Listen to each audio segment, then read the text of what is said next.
Hello बच्चों, let's read the question. Describe hormonal control of reproductive system in human male. तो human male reproductive system में जो hormones होते हैं उसके बारे में हम देखेंगे। तो की कॉन्सेप्ट में हम लिखते हैं hormones that are found in human male. ठीक है। अब जब हम ह्यूमन मेल रिप्रोडक्टिव सिस्टम की बात करें, चाहे वो ह्यूमन में मेल हो या फीमेल हो, रिप्रोडक्टिव ऑर्गन जो है, ये रिप्रोडक्टिव ऑर्गन या फिर रिप्रोडक्टिव सिस्टम जिसको हम कहते हैं, मेजरली दो हार्मोन से कंट्रोल होता है। एक है एलएच जिसको हम ल्यूटिनाइजिंग हार्मोन कहते हैं, और दूसरा है एफएसएच जो है फॉलिकल स्टिमुलेटिंग हार्मोन। और अगर हम फीमेल में बात करें, एलएच और एफएसएच के साथ ऐड हो जाता है प्रोजेस्टेरॉन एंड ईस्ट्रोजन। और अगर हम मेल की बात करते हैं तो मेल में एलएच और एफएसएच के साथ ऐड हो जाएगा टेस्टोस्टेरॉन। ठीक है। तो अब हम यहाँ पे मेल रिप्रोडक्टिव ऑर्गन की बात करने वाले हैं। तो मेन तीन हार्मोन्स कौन से हुए फिर? एलएच, एफएसएच और टेस्टोस्टेरॉन। ठीक है। अब होता कैसे है एलएच, एफएसएच और टेस्टोस्टेरॉन में?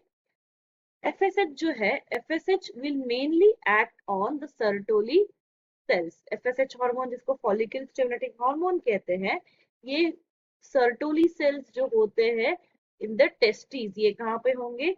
These are found in the testis. इस पे ऊपर एक्ट होते हैं and this will stimulate for the sperm production. और साथ ही नेक्स्ट रोल होता है एफएसएच का in determining the number of Sertoli cell, और हम कह सकते हैं capacity, in short to determine the capacity of spermatogenesis. कितना स्पर्म प्रोड्यूस होने वाला है उसकी कैपेसिटी को भी एफएसएच जो है वो डिटरमाइन करेगा। देन आता है एलएच हार्मोन, ल्यूटिनाइजिंग हार्मोन। ये भी एक्ट होता है टेस्टिस पे, टेस्टिकल्स पे।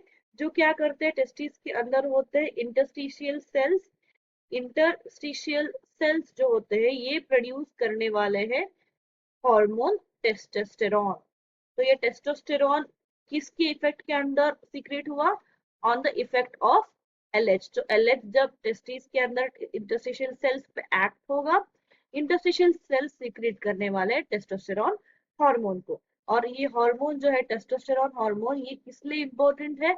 This hormone testosterone is involve for secondary sexual characters. ये जो हमारा थर्ड रिप्रोडक्टिव हार्मोन है, जो मेल में सेकेंडरी सेक्सुअल कैरेक्टर्स जैसे कि डीपन ऑफ द वॉइस, या फिर जो प्यूबिक हेयर्स होते हैं, ये सारे बॉडी मास गेन होना, बोन का मास इंक्रीज होना, देन जो हमारा फेशियल हेयर बेयर होता है मेल्स में, ये सारे सेकेंडरी सेकेंडरी सेक्सुअल कैरेक्टर्स को जो कंट्रोल करेगा वो होगा hormone testosterone.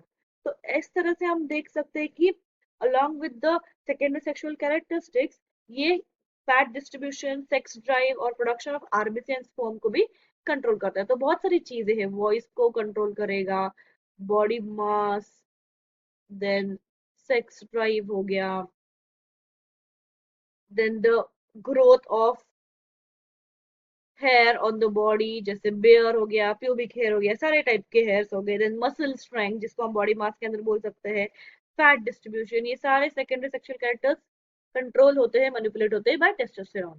So now we know कि जो तीन हार्मोन्स होते हैं ह्यूमन मेल रिप्रोडक्टिव सिस्टम में, वो है पहला जो इम्पोर्टेंट वाला है वो है एफएसएच, देन दूसरा इम्पोर्टेंट वाला है एलएच, और थर्ड आएगा टेस्टोस्टेरोन।